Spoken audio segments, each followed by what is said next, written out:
I think this episode is really important, so thanks for watching. I'm really going to question something today and ask you to reflect on yourself personally without any judgment to see whether this thing is actually killing your reselling business. So I've brought a cup along in a thrifted cup, obviously. How pretty is she? All hand painted inside as well, little cup of tea. But I want to ask you this, and I really want you to think about whether this is you, because it's definitely been me. So I'm being truthful and honest about it. And I think that if you can tackle this issue, you may well really see a shift from not making much money at all to making really big profits. And so I want you to think about the rush that you get when you first started reselling, when you went out and you found something as beautiful as this, and you get that kind of dopamine hit, finding this item. It's really exciting. You've got something beautiful, you've saved it, you know, you're into thrifting, charity shopping, car boot sales because you enjoy the thrill of the hunt, but you're also really passionate, probably if you're like me, about saving items from landfill. And then when you list it for the first time and it actually sells, well, that is one heck of a feeling, isn't it? There's pride. There's probably a little bit of disbelief that you've managed to turn a random find into actual money. And so you go out again and you go hunting again and you get another score and you get another hit. And it almost becomes a bit like a drug, right? So I would love to know in the comments if this is relatable, because it definitely is for me. And certainly my brother, when he trained me up and started working with me to help me launch my vintage business, he said like he loves the sourcing and he finds the listing really, really challenging. So just focusing on, first of all, that dopamine loop. I don't know if you're like me and a virgin on ADHD for sure, absolutely fueled by the love of the hunt, the treasure hunting. My husband loves it too. We go to auctions, car boots, charity shopping, all of the things. And it's just such a buzz when you're out in the wild and you find something that you know is going to be desirable to resell, and you do your research on it and you see that it's desirable to resell. It's absolute joy. But it starts to kind of shift, doesn't it? Because you start off sourcing because your business needs stock, but then it quickly shifts into becoming actually you need the buzz. Or was it the other way around? You got the buzz and then you thought, I'll make a business out of this and I'll start sourcing in order to sell. So there's this whole like loop of sourcing and hunting and looking for things, buying it, selling it, and then when you sell it and you make the money, you go again. And it's wonderful. I'm not criticizing this. This is why we do what we do. But it is dopamine doing a sneaky little dance, if you like. Every find is giving your brain a reward. You feel really capable, you feel really clever. And then your brain goes, cool, let's go do it again. And before you know it, your shelves are full and your unlisted pile is staring you down and you're scrolling on Vinted at 11 p.m. at night, calling it research. And possibly at this point, I think you do have to stop yourself and ask yourself, is this reselling actually a business? Or is it some kind of coping mechanism in disguise? And I say that with absolute love, because it's a really freeing experience to go treasure hunting and finding things, but it very, very quickly consumes you. So do let me know in the comments whether any of that resonates. Like I said, there's no judgment on this at all. But it's become no longer about profit margins, and it's become about your mindset and your actions. And this is almost like the bit that nobody talks about. And I want to just relate this back to when I was a coach, because I would notice a pattern in a lot of the people that I coached who would quite openly describe to me how they would use certain behaviours to escape the boredom or the stress of the workplace or family responsibilities. So it might be alcohol, it might be the food that you eat, it might be shopping, it could even be work itself. Like people who become workaholics are often in a cycle where it's escapism of some sort. And this pattern is really prevalent. You know, it's the same with any addiction, really. It becomes a habit, a way of life, because you feel rewarded by it. And so I do feel, having worked as a coach with those people, I can see the same patterns in reselling.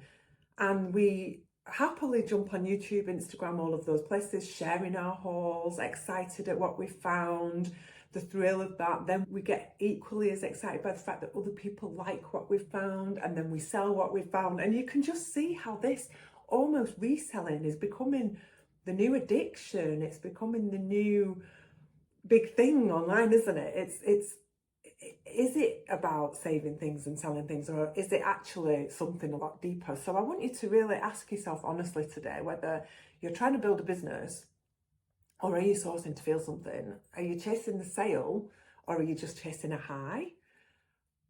Big questions. And I'm not here to make anybody feel guilty. I just really want to help people to grow their reselling businesses. I really feel within my community, when I speak with them on calls, or the stuff goes on in my Facebook group or on Instagram, that people are becoming more and more aware of the fact that their death pile is growing.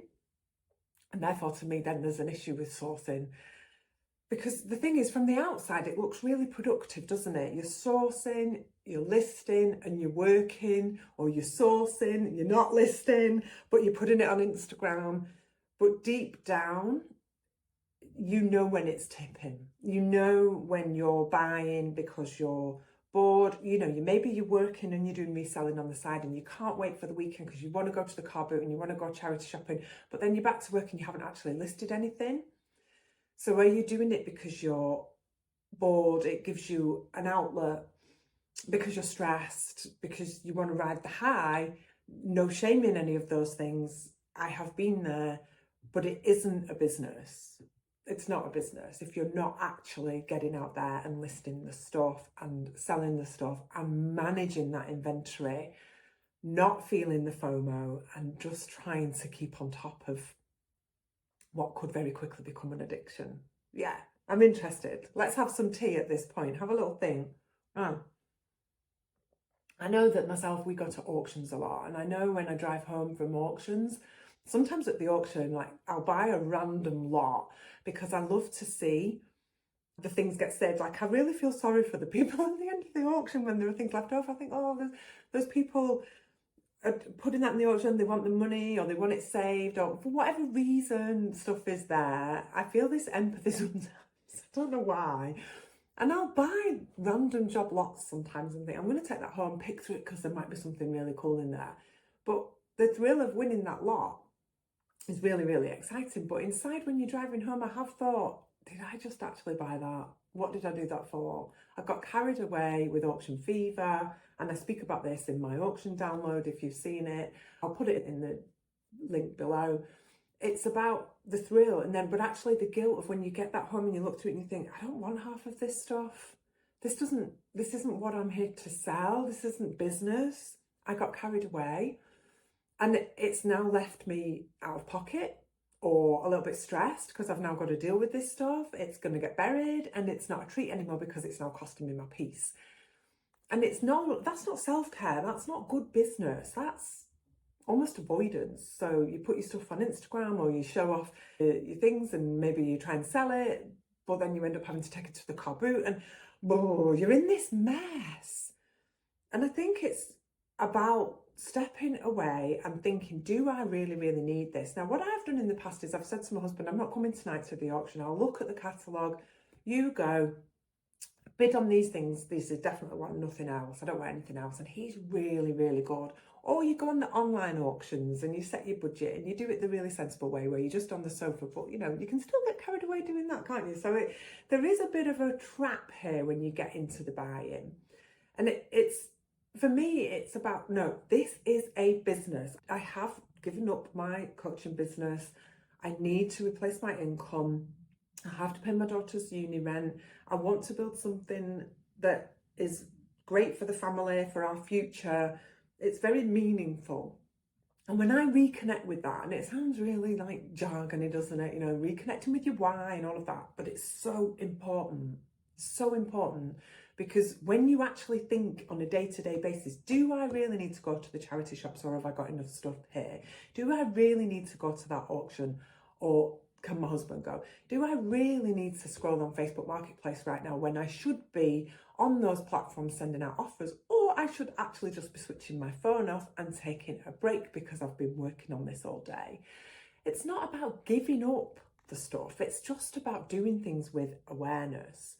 So a little bit of a practical spin that might help you, particularly if you're in the world of work at the moment and you're thinking about reselling as a full-time venture in future. I know from myself, one thing that helps me a lot is when I was a deputy head teacher, we managed budgets in the millions. You were really had to be very secure about spending. Everything had to be justified. You had to get the 3 quotes for work. You had to really focus on the impact of everything and put into reports why you wanted to spend the money on what you wanted to spend it to and all of that. And that really does help you when you have got a limited pot and it's got to go so far and there's so many things you want to do. It really does help you. So I was in charge of staff training and staff development and curriculum development and improving teaching and learning and those things in the high school. And there's only so much staff training that people can go on within the budget. So you have to really analyse, what's the impact of this going to be? How helpful is this going to be on teaching and learning? Is this going to benefit our pupils in the future, etc., etc.? Are you asking yourself those questions when it comes to your business? And the simplest question to ask is this viable? Is this spend actually going to convert into an outcome? Is there going to be a positive, profitable outcome associated with this purchase? Or am I just buying it because it's cute? Like the teacup, okay? We've bought the teacup to use ourselves. That's great, okay? I love the teacup. I know it would sell, but there's some of the sourcing is for personal reasons, and I save a lot of money by thrifting. But when you're talking about business, you just need to be really clear about whether it's going to sell, whether it's a smart buy, whether when you're planning and budgeting for your business that you have this under control, that you're setting a monthly spending budget. The other side of the coin is that when you start to buy too much, you end up running out of storage. So maybe you've got your first storage unit and you're really pleased with yourself because you've invested in your business, but now you're paying for that storage unit. There's a quick tip into, well, I've got space now to store. I can fill up the storage unit. I can keep sourcing and finding these things. But I know from my brother, he started off with a tiny unit, and over the years he's been in the game for 20 years. He now has 2 huge units. He will still say he loves the sourcing. He absolutely loves it. And we will still say to him, you've got all this stuff sitting here and you've not listed it. And I know Nick Hills on YouTube calls it his tack cave. If you've ever watched him, I'll tag his channel. Nick and Andrea Hills. He's great. Nick shows you around his stuff and it makes me smile because I think, yeah, there's so much in common here with all these resellers that we all love to buy, but then the storage becomes a problem. So it either becomes an emotional problem where it overwhelms you and blocks you and you procrastinate, you don't list it, or it becomes a financial problem when you've got to pay for storage. And you really need to then think about the impact of all of this stuff that you're buying and your stress levels and how much capacity you have. We did a challenge recently, a 14-day challenge that I created. There is a day in the challenge where I ask participants to go out and not buy anything. And I remember one participant in particular, she posted in the Facebook group after and said, it was great. She went with her husband. They actually looked at items with real mindful consideration. They learned from the program how to really research it and determine whether it had some value for resale.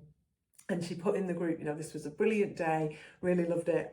Should I have bought this? Should I have bought this? And it was just really nice moment. And I felt really proud of her because I thought, you've done this properly.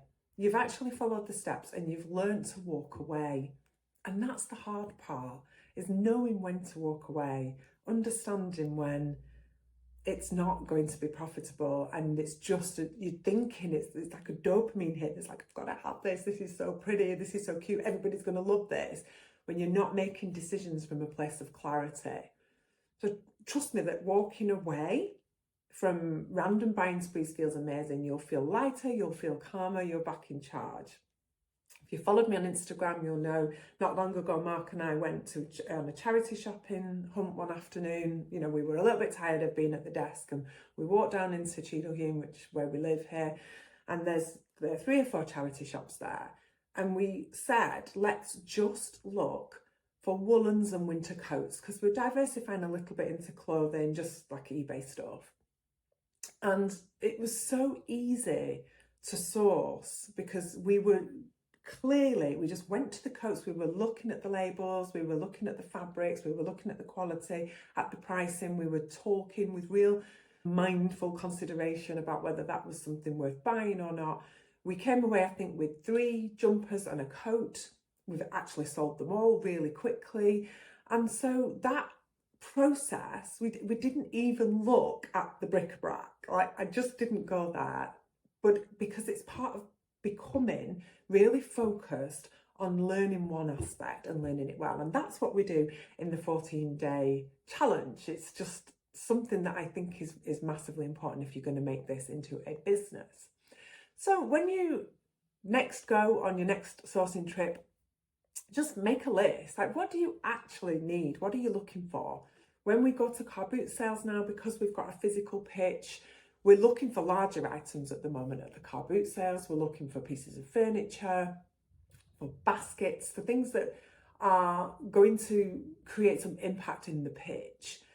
We've stopped at the car boot sales recently buying artwork because I've got plenty. I have quite a lot here. I have some at the pitch.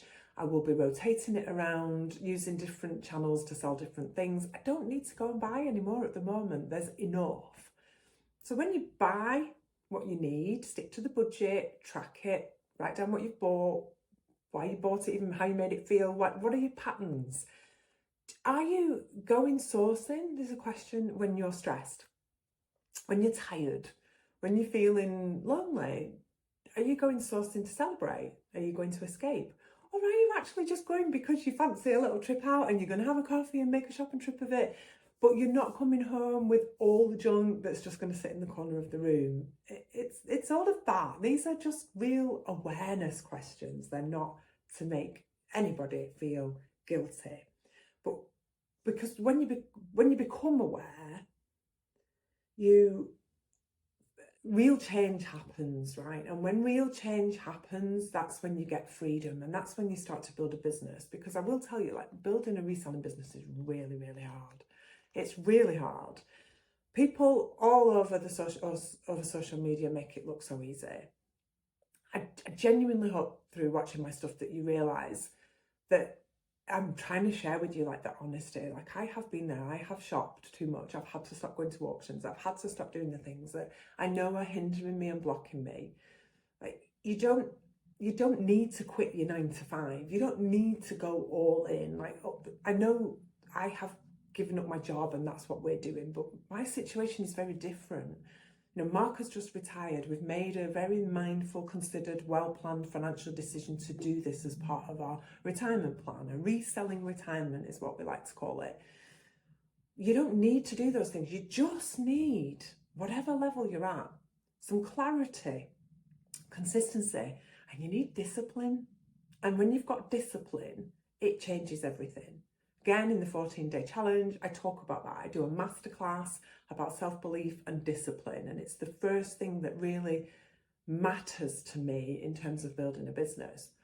If you want to enjoy the hunt and keep it healthy and keep it profitable, that is possible. You can have the passion, the magic can happen, but it's got to be when you're making decisions from that place of clarity and not from a place of craving.